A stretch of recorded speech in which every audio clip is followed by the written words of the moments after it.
Le damos gracias a Dios que podamos estar aquí en esta mañana y seguimos caminando en nuestro paso por la carta a los Efesios. Tengan su Biblia ahí, Efesios. Vamos a estar leyendo pronto ahí Efesios capítulo 4, los versículos del 7 al 16.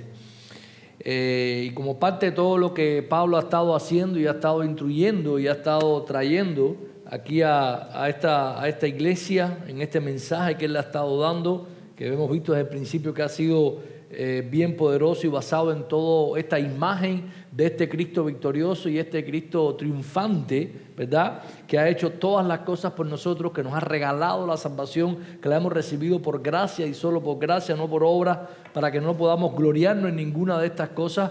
Cuando llegamos al capítulo 4, pues entonces Pablo va a estar abriendo cómo este reinado de Cristo o este retrato que tenemos nosotros de Cristo, de este Cristo poderoso que tiene poder para hacer tantas cosas, en la carta a los Efesios se puede ver de una manera tangible en la iglesia de hoy en día. Y lo primero que estuvimos viendo la semana pasada en la primera parte del capítulo 4 es que todo esto de alguna manera apunta hacia la unidad que nosotros tenemos en Jesucristo. Capítulo 4, versículo del 1 hasta el 6 habla de que todos somos uno en Jesucristo. Hemos creído una sola cosa y nosotros necesitamos marchar de acuerdo a esto.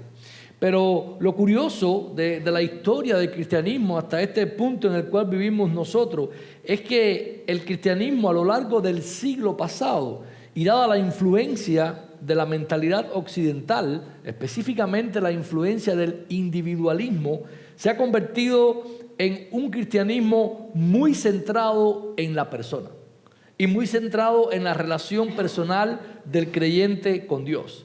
Se han escrito muchos libros, muchos manuales, muchos materiales de devocionales personales, donde usted encuentra manera en la cual usted puede meditar día a día en un pasaje de la Biblia, leer el pasaje, leerlo y demás, y fortalecer su relación personal con Cristo. Esto es sumamente importante. No estamos diciendo que nosotros como cristianos tenemos la responsabilidad de fortalecer nuestra relación con Cristo, nuestra responsabilidad de leer las Escrituras, nuestra responsabilidad de entenderlas, de orar y de hacer todas estas cosas. Pero lo que ocurre es que nosotros necesitamos, no obstante, ver que esto tiene una parte negativa, porque el sobreénfasis en nuestra relación personal con Jesús, unido a la omisión de nuestra responsabilidad como miembros de un cuerpo, ha debilitado a la iglesia de Jesucristo. Y nosotros como cristianos, a pesar de que tenemos esta responsabilidad personal con Jesús, también somos miembros de un cuerpo, que es la iglesia, la cual Jesús ha fundado, ha plantado. Y los cristianos no somos llaneros solitarios, no hemos sido constituidos por Dios de esta manera. De hecho, no estamos diseñados para andar solos en este mundo, ni para mostrar la fe solos. Dios nos ha diseñado como parte de un cuerpo, con funciones y responsabilidades distintas para cada uno de nosotros y para que nosotros podamos entonces funcionar de esta manera. Esto es lo que de alguna u otra manera Pablo está demostrando en este pasaje que veremos hoy. Lo curioso es que los primeros 6 versículos del capítulo 4 Pablo le ha estado diciendo: somos uno en Cristo, tenemos un Señor, una fe, un bautismo. Todos hemos sido bautizados bajo el mismo espíritu. Todos hemos sido comprados con la misma sangre. Es el mismo sacrificio de Jesucristo el que te ha comprado a ti y a mí. No hay diferencia ninguna. En Cristo todos somos uno. Y la unidad de la iglesia está basada en la obra de Jesucristo en la cruz del Calvario. Y lo que se hizo necesario para que nosotros fuésemos salvos. Pero miren cómo comienza. Vamos a leer capítulo 4, del 7 al 16. Miren cómo comienza el versículo 7. Empieza con un pero. Pero a cada uno de nosotros fue dada la gracia conforme a la medida del don de Cristo. Por lo cual dice: subiendo a lo alto llevó cautiva la cautividad y dio dones a los hombres. Y eso que subió, ¿qué es? Sino que también había descendido primeramente a las partes más bajas de la tierra. El que descendió es el mismo que también subió por encima de todos los cielos para llenarlo todo.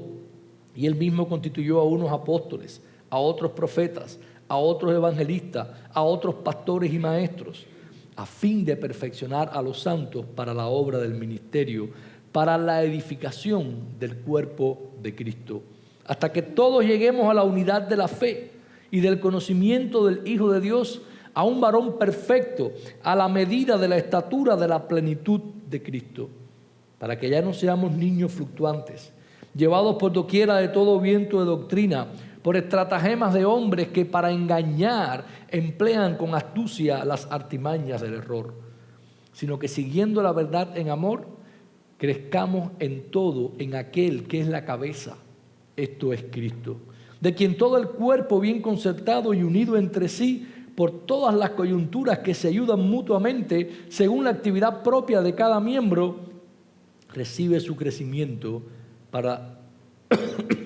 ir edificándose en amor. Padre, gracias, te damos una vez más en este día. Gracias por tu palabra, gracias por el mensaje que nosotros encontramos en ella. Y hoy te suplicamos, Señor, que tú uses la débil palabra humana y que tú permitas que tú, a través del poder de tu Espíritu, traigas mensaje a nosotros, Señor. En Jesús, amén. Hermano, lo que este pasaje en términos generales nos está mostrando, nos está enseñando, es que el Cristo triunfante ha regalado diferentes dones a su iglesia para su propia edificación. Este Cristo triunfante que Pablo una y otra vez nos está poniendo aquí en esta carta a los Efesios. Y la primera parte que del capítulo 4, o sea, de esta parte del 7 hasta el 14, lo que él nos va a estar diciendo es que todos somos diferentes.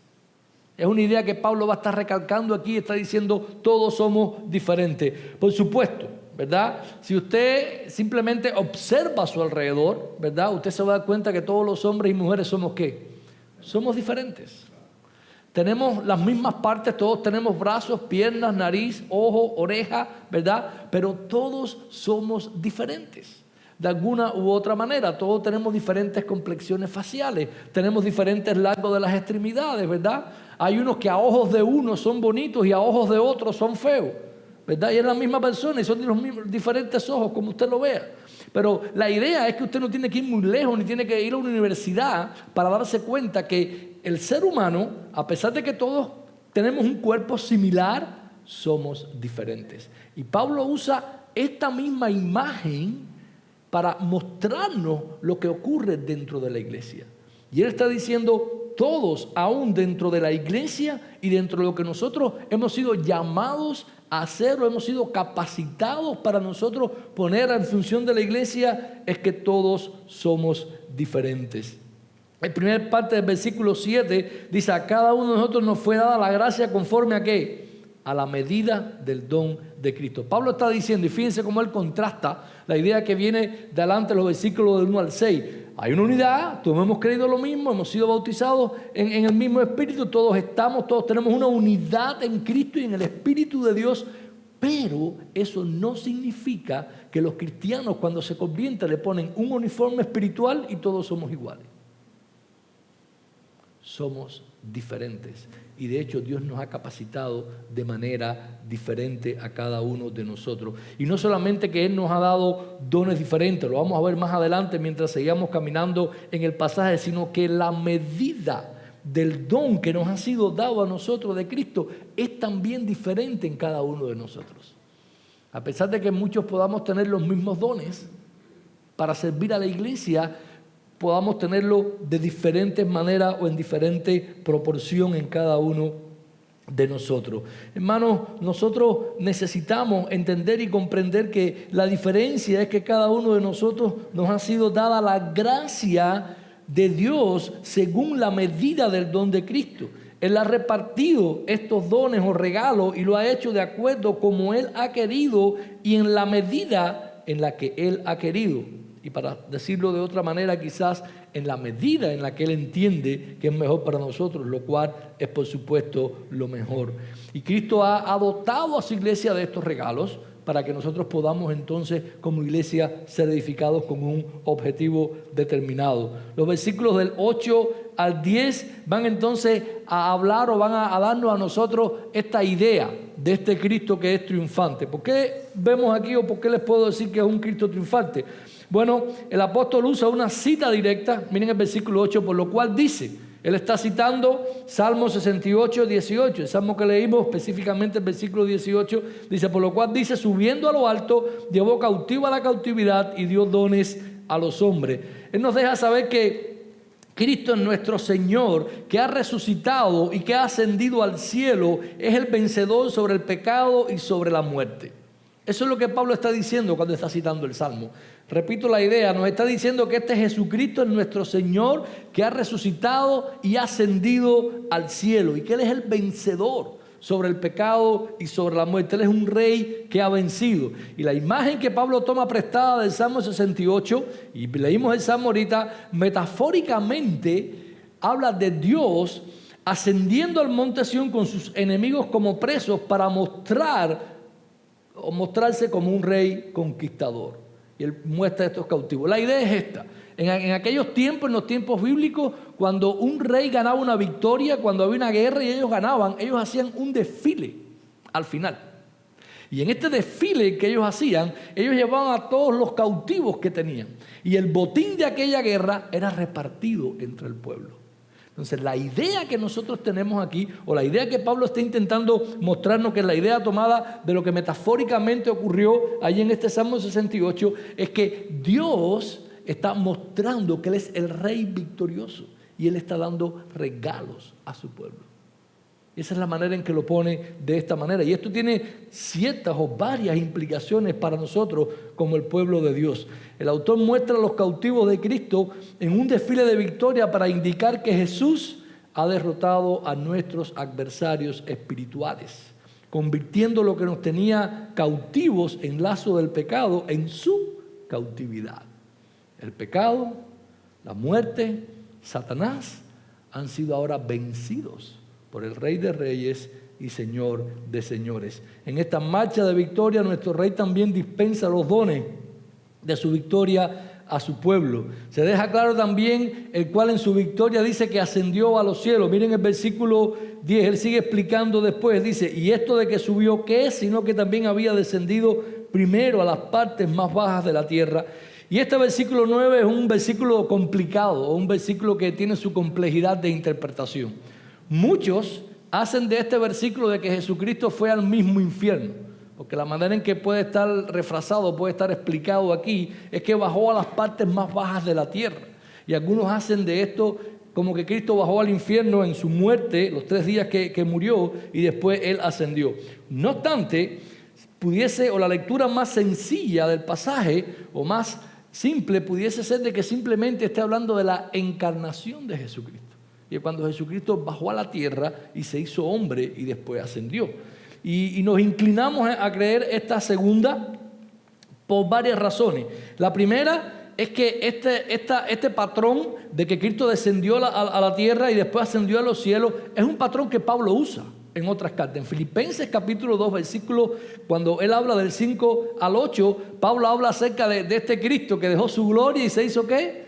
Se hizo como un hombre y descendió a la tierra y después Él fue levantado y exaltado. O sea, este patrón de Pablo en el pensamiento teológico de Pablo, Él lo muestra una y otra vez. Segundo, es consistente con la acción del Salmo 68, donde Dios metafóricamente asciende al monte de Sión junto con los cautivos de la tierra, pero requiriendo primero ¿qué? Que Dios haya tenido que descender a buscar y a reunir a estos cautivos. Y entonces de esta manera Él está hablando de esta imagen. Y tercero, la lógica del versículo 9 implica que para que pudiera ascender a los cielos, Cristo tenía primero que descender a la tierra. Si no, Él no pudiese haber ascendido. Miren el 9 como dice: y esto de que subió, que es sino que también había descendido primeramente a las partes más bajas de la tierra. O sea, todo a todas luces pudiese simplemente entender de que lo que estaba sucediendo o ocurriendo aquí es que el autor Pablo está hablando acerca de la encarnación de Cristo. Cuando Él se hizo hombre, cuando vino a la tierra, Él hizo su obra en la cruz, que es la obra que le da la victoria sobre el pecado, la muerte y Satanás, y entonces Él asciende después nuevamente a los cielos, y en esta posición de rey victorioso, entonces que reparte estos dones.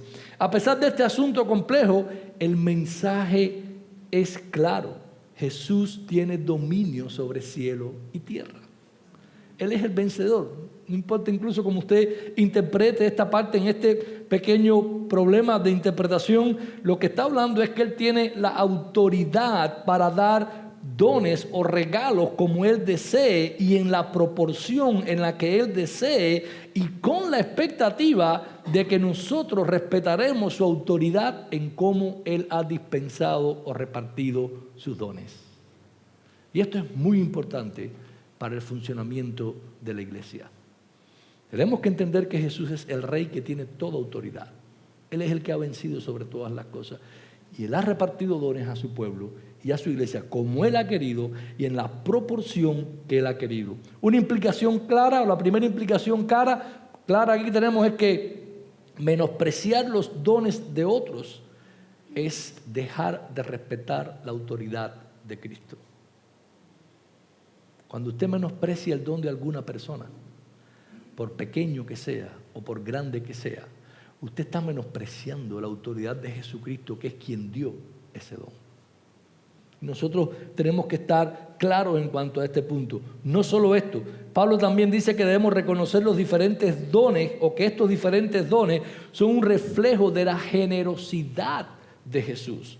Hermanos, respetamos estas diferencias también porque tenemos estos regalos de Cristo a través de su generosidad. En su muerte, resurrección y ascensión, Él aprisionó a estos poderes del pecado, la muerte y Satanás, para que nosotros seamos entonces cautivos de su amor. La otra implicación es que los dones que ahora poseemos están conectados con la victoria de Cristo y la derrota del pecado. Y curioso, porque la manera en que Cristo y en la que Dios edifica su iglesia en este tiempo es a través de los dones que se ejercen dentro de la iglesia y los diferentes dones que se ejercen. Siempre entendemos y comprendemos o hablamos mucho acerca de todos los dones espirituales y cómo funcionan. Se ha hablado mucho acerca de que Cristo es la cabeza de la iglesia, pero ¿qué significa esto en la práctica? ¿Cómo lo podemos ver nosotros desarrollado en la práctica? Bueno, lo vemos a través del ejercicio de los dones espirituales que Cristo ha regalado a su pueblo para la edificación de su pueblo. Y miren cómo el versículo 11 nos habla de esto. Lo primero que dice es que Él mismo constituyó a unos que apóstoles, a otros profetas, a otros evangelistas y a otros pastores maestros. Lo que está hablando el versículo 11, o sea, Él dio una diversidad dentro de la iglesia, exactamente o exclusivamente dentro del liderazgo. Les habla primeramente del liderazgo de la iglesia.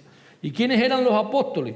Bueno, los apóstoles eran aquellos, ¿verdad?, que habían contemplado, habían sido testigos del ministerio de Cristo y o fueron llamados personalmente por Él en el primer siglo, ¿verdad?, de la era cristiana para establecer la iglesia.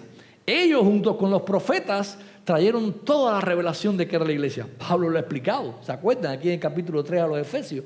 Él ha estado diciendo cómo estos misterios que han estado escondidos de los siglos han sido revelados ahora a los apóstoles. Los apóstoles, la enseñanza apostólica de los apóstoles que estuvieron con Jesús en aquel tiempo y que Cristo nominó, es el fundamento de la iglesia.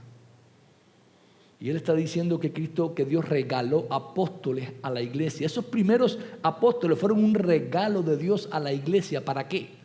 Para poner el fundamento de la iglesia. Para darnos la revelación del cumplimiento de los planes que Él tenía desde antes de la fundación del mundo. Igual rol cumplían los profetas en el primer siglo. Ellos hablaban en nombre de Dios, daban revelación a la iglesia, le dieron forma y guía a la iglesia cuando todavía el Nuevo Testamento no estaba escrito.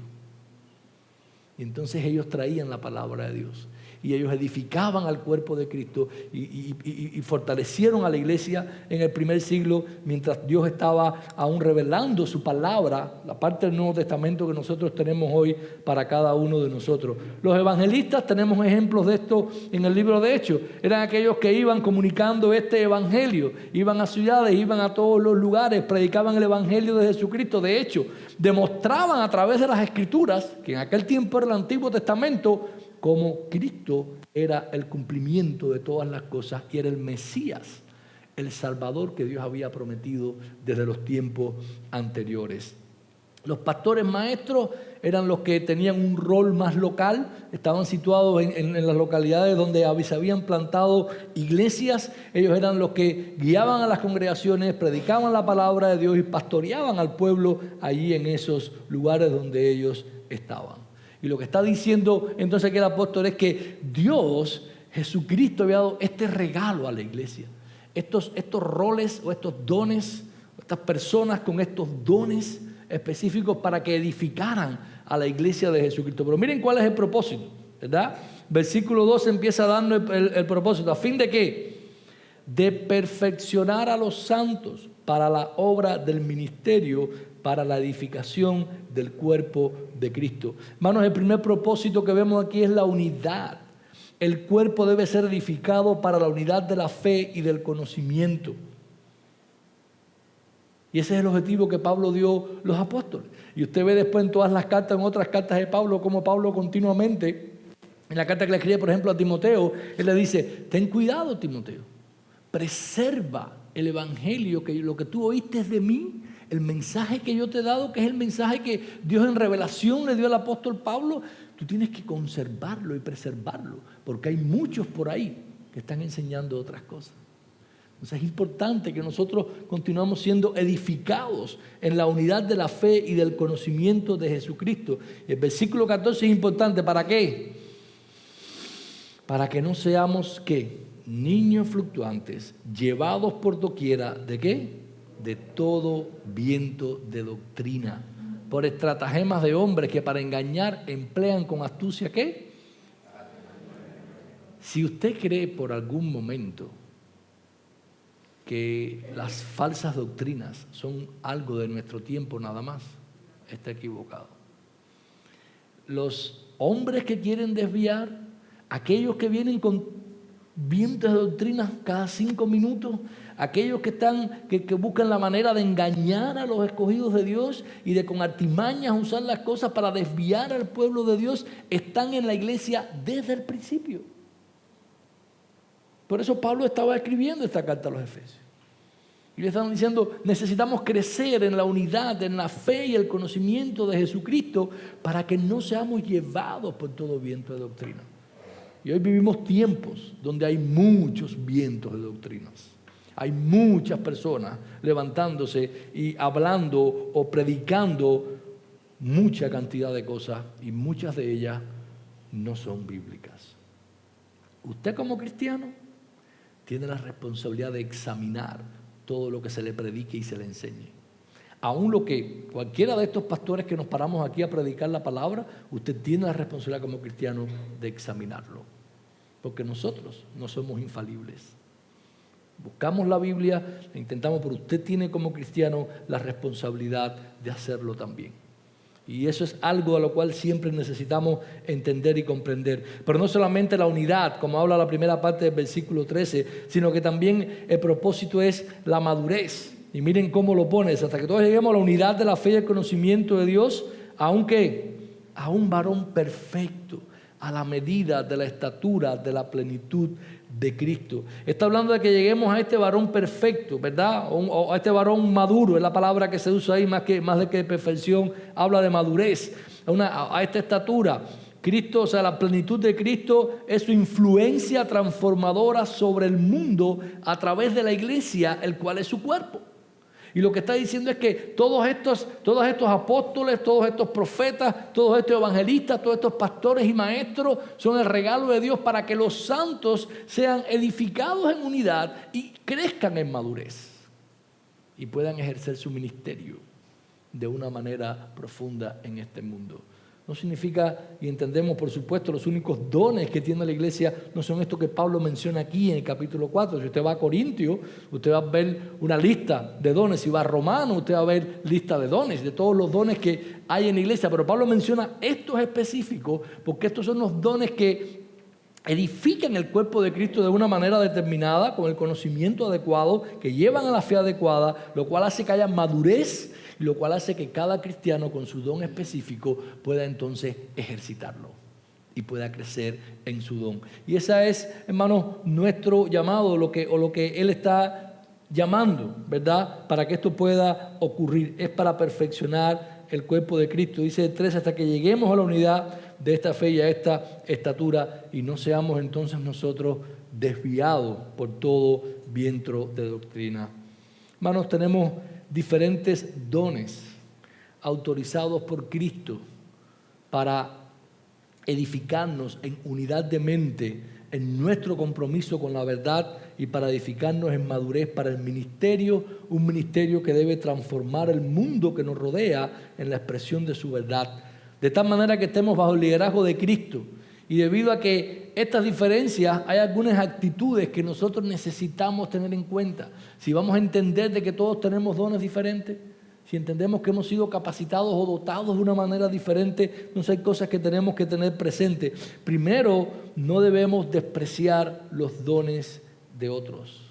Una vez más, es importante que usted entienda que cada persona con el don que Dios le haya dado es extremadamente importante para el cuerpo que es la iglesia. Y Pablo después cuando habla en Corintios o en Romanos, él usa imágenes también para ver cómo aquellas partes de nuestro cuerpo que son menos decorosas las vestimos ¿con qué? Con más decoro. Y él usa toda esta imagen para decir, todo en el cuerpo es importante. Todo en el cuerpo es importante.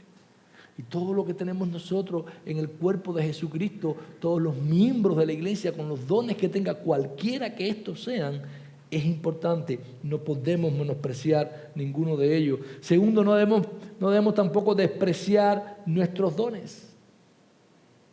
No solamente debemos respetar la autoridad de Dios al no despreciar los dones de otros. Debemos diligentemente trabajar o evitar caer en la trampa de desechar o no valorar nuestros propios dones. Hay hermanos o hay personas que siempre quieren, ay, si yo tuviera el don de fulano. Si yo pudiera tener o hacer lo que esta persona hace. Hermano, Dios te ha dado un don que es único y es a tu medida. Conforme a la gracia de Jesucristo, no deseches el don que Dios te ha dado. Tienes que valorarlo porque es muy importante para el cuerpo de Cristo. Nunca vamos a poder cumplir el propósito que Dios tiene con nuestras vidas si constantemente queremos convertirnos en algo para lo cual Dios no nos ha diseñado. Dios nos ha dado un don. Dios nos ha capacitado de alguna u otra manera. Así que todas estas cosas son importantes para que la unidad del cuerpo de Cristo, repetimos, pueda mantenerse de esta manera. Pero no solamente este pasaje no habla de que todos somos, en este caso, diferentes los unos de los otros. Otra cosa curiosa y que es importante para que todo esto, para que el cuerpo de la iglesia funcione de la manera adecuada, es entender que todos también somos dependientes. Y somos dependientes en dos maneras. Miren los versículos 15 y 16. Sino que siguiendo la verdad en amor, crezcamos en todo en aquel que es la cabeza, esto es Cristo. Los propósitos de Cristo para edificar a su iglesia o para que estos se cumplan, cada creyente debe hacer su parte. Mientras de alguna manera somos iguales, de otra manera somos diferentes, pero para poder cumplir estos propósitos tenemos que recordar, hermanos, que nosotros somos dependientes. Primeramente somos dependientes de Dios. Y esto es algo súper importante. A pesar de que todos los creyentes son dotados de manera diferente, todos debemos depender de nuestro Salvador, buscando nuestra fortaleza y propósito en Él. Lo primero que se nos dice es que debemos hablar la verdad en amor. Dice que siguiendo la verdad en amor crezcamos en todo aquel que es la cabeza, que es Cristo. Debido a que en estos tiempos, hablamos ahorita de que ha surgido también una cantidad de doctrinas falsas tremendas. Toda Latinoamérica está infestado por diferentes tipos de doctrinas. Cuba está infectado por doctrina que no es la doctrina de Dios ni la enseñanza de Dios, que un evangelio falso, porque hablan acerca de un evangelio que simplemente está basado en la prosperidad. Yo voy a Cristo porque me va a prosperar mi vida de alguna u otra manera, ya sea económicamente, ya sea en salud, ya sea en otras cosas. Eso ha inundado mucho junto con otros tipos de doctrina, pero hay muchos que se han levantado para de alguna u otra manera luchar en contra de todo esto. Hay muchos cristianos que Dios ha estado levantando en estos días, personas que se han levantado, que le han estado diciendo a la iglesia, iglesia, necesitas despertar, necesitas darte cuenta de lo lejos que has llegado de la palabra de Dios, necesitas regresar a la palabra de Dios y hacer lo que la palabra dice. Pero hay muchas de estas personas que su mensaje no está acompañado del amor. Yo diría a veces que es un mensaje de odio. Tienen la verdad, pero no saben comunicarla en amor. todo lo que hacen es criticar. Todo lo que hacen es entrar en discusiones donde humillan a aquellas personas con las cuales se están enfrentando. Y eso, mis hermanos, no es amor. Y lo que Pablo estaba expresando aquí en esta manera es que siguiendo la verdad en amor, crezcamos en todo en aquel que es la cabeza, esto es Cristo. Es importante que nosotros comuniquemos la verdad de Dios en amor, por muchas razones. Uno, porque es la manera en que Cristo lo quiere, es la manera en que Él lo ha diseñado. De hecho, es la mismísima manera por la cual nosotros hemos llegado al Evangelio. ¿Por qué nosotros amamos a Dios? Porque Él nos amó primero. Y Él mostró su amor para cada uno con nosotros cuando Él mandó a Jesucristo a morir por cada uno de nosotros. Y es en base al amor que Él mostró para nosotros que tenemos este mensaje de que somos, porque el mensaje del Evangelio no es un mensaje agradable, ¿eh? El mensaje no dice: ustedes son pecadores, ustedes son malos, están perdidos, no tienen ningún tipo de esperanza. ¿Pero qué?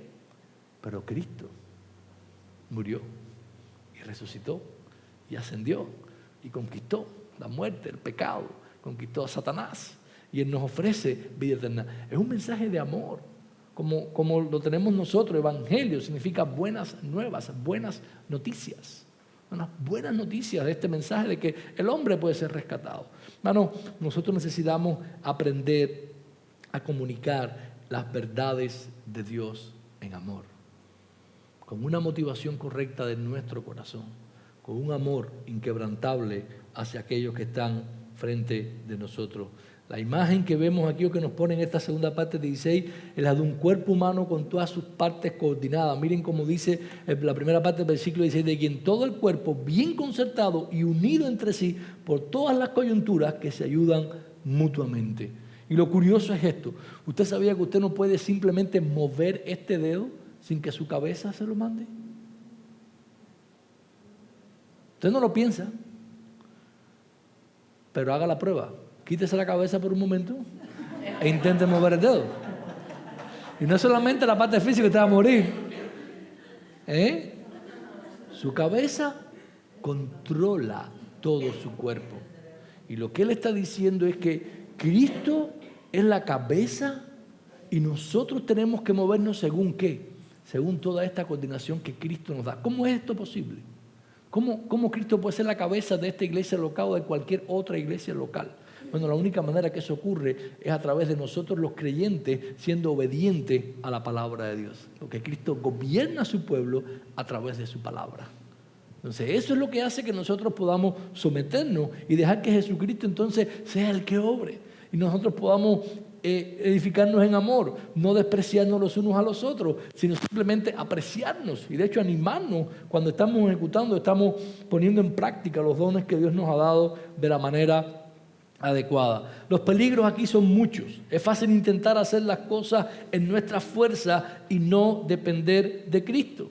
Y recuerden que tenemos la advertencia que separados de Cristo, ¿cuántas cosas podemos hacer? Ninguna, ¿verdad? Y a veces creemos nosotros, de hecho aquí nosotros en nuestro entrenamiento de Plan Habana que empieza esta semana, hacemos mucho énfasis en entrenar a internos, a líderes, a maestros, en cómo ellos pueden interpretar la Biblia, entenderla completamente para poder predicarla. Y todo eso es un trabajo técnico. Pero si yo, cuando voy a pararme aquí a predicar la Biblia, solamente me baso en mi trabajo técnico, no hay poder espiritual en eso.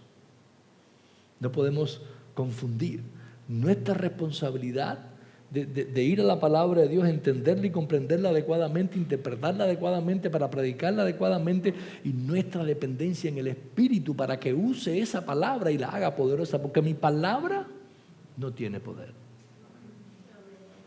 Solo el Espíritu de Dios puede hacer poderosa su palabra y puede lograr sus propósitos. Por eso Dios no está comprometido con un púlpito, ni con ninguna persona que se pare detrás de este púlpito. Dios está comprometido con su palabra. Si la persona que se para de aquí atrás predica su palabra, esa palabra nunca va a llegar vacía, va a ser su obra. Pero si la persona que se para aquí, si yo predico mi palabra, lo que yo quiero decirles, mis planes, mi visión, mi efecto es completamente disminuidos. Solamente lograré lo que mi palabra pueda lograr. Podrá animar a algunas personas, pero esa no es la palabra de Dios. Esa palabra simplemente termina vacía y sus efectos, aunque pueda tener algunos, van a ser completamente temporales. Así es que, hermanos, necesitamos depender en Cristo para la obra que estamos haciendo. A pesar de todos los dones que Dios le ha dado, nunca dependa de sus fuerzas. Siempre manténgase dependiendo en Cristo, y todos dependiendo de Cristo hace que el cuerpo esté coordinado, funcionando como debe. Y finalmente, la última parte del versículo 16, nosotros dependemos los unos de los otros. ¿Ok? Miren la segunda parte: según la actividad propia de cada miembro, recibe su crecimiento para ir edificándose, una vez más, ¿en qué? En amor. La función de cada miembro por separado. Tenemos una profunda obligación y un profundo compromiso los unos con los otros, ¿verdad? Pablo, cuando habla de esto en otro pasaje en Corintios, por ahí él habla acerca de que la mano no puede decirle al ojo ¿qué? No te necesito. Ni el ojo puede decirle al pie, no te necesito. O sea, todo el cuerpo se necesita, todas nuestras partes son necesarias. No podemos decir a uno que no necesitamos. ¿Ok? Entonces es lo que ocurre hoy en día, debido a que muchos miembros no hacen su función. Entonces es que no están respetando esta autoridad de Cristo para la iglesia, ni están valorando la importancia que tienen para el resto del cuerpo. Hermano, cualquiera que haya sido el don que Dios te haya dado, eres imprescindible para el avance y la edificación del cuerpo de Jesucristo. Eres importante para el cuerpo. No importa lo que sea. Eres importante para cada uno. Eres importante para todos nosotros. Y esa es la manera en que Dios nos usa para edificarnos. Hermanos, termino en esta mañana. Qué bueno saber que Dios nos ha dado o nos ha hecho diferentes a cada uno de nosotros. Qué bueno saber que el victorioso Cristo resucitado y ascendido nos ha dado dones específicos con proporciones específicas hechas a nuestra medida para que nosotros seamos parte de la organización más trascendental e importante que la humanidad haya conocido ni conocerá, que se llama la Iglesia de Jesucristo. Usted puede pertenecer a cuánta organización usted entienda. Usted pudiese ser miembro de muchas organizaciones. Este mundo está lleno de organizaciones. Ninguna como la Iglesia de Jesucristo. Ninguna tendrá la trascendencia que la Iglesia de Jesucristo tiene. Ser parte, miembro de una iglesia local y poner sus dones en función del cuerpo es el llamado que cada cristiano tiene. De hecho, es el plan que Dios tiene para su vida. Mucha gente se pone a preguntarse, ¿cuál es el plan de Dios para mi vida? Que uses tus dones espirituales para la edificación del cuerpo de Jesucristo. Es tan sencillo como eso. Y Él lo va a hacer de diferentes maneras, de diferentes proporciones, de diferentes formas. Pero ese es el plan en esencia. Este regalo que Dios nos ha hecho debemos usarlo adecuadamente. Debemos usarlo para la edificación del cuerpo de Cristo. Debemos dejar que Cristo resucitado y ascendido una vez más hasta los cielos sea el que nos guíe a todos y cada uno de nosotros en su cuerpo, su diseño. No hay lugar para el orgullo, no hay lugar para la envidia, no hay lugar para holgazanería ni para la falta de amor. Cristo te ha constituido una parte vital de su cuerpo con una función única e imprescindible. Tu responsabilidad, Iglesia de Cristo, es poner tus dones en función de esto. Piensa cómo tú estás siendo de edificación para otros. Piensa cuál es el don que Dios te ha dado. Medita en cuáles son las cosas que tú puedes hacer para que la manera en que Dios te ha dotado específicamente con una función para que el cuerpo sea edificado. Si no estás cumpliendo tu don, ¿sabes qué? Somos un cuerpo mutilado. Nos falta algo. O nos falta un dedo, o una mano, o un pie. Y de esta manera creo que existen muchas iglesias mutiladas por ahí. Que a veces tienen una cabeza muy grande, pero no tienen pies. O no tienen manos. Y eso ocurre cuando no todos los miembros de la iglesia ponen sus dones en función del cuerpo de Cristo. Le animo a que ponga sus dones en función del cuerpo. Recuerde que para la edificación de la iglesia Este Cristo que ha triunfado ha regalado diferentes dones. Te ha dotado con algo especial. Ponlo, hermano, al servicio de Él. Oremos. Padre, gracias una vez más en este día, Señor. Gracias por los regalos inmerecidos que tú nos has hecho. Gracias por los dones que tú le has hecho a la iglesia en términos generales y también por los dones que tú nos has regalado específicamente a cada uno de nosotros. Haz que seamos buenos mayordomos, Señor, que administremos bien esos regalos y que los pongamos para el funcionamiento de tu cuerpo, Señor, y para la edificación de tu iglesia. Y que estemos sometidos siempre a ti y los unos con los otros. En Jesús te lo pedimos, Señor. Amén.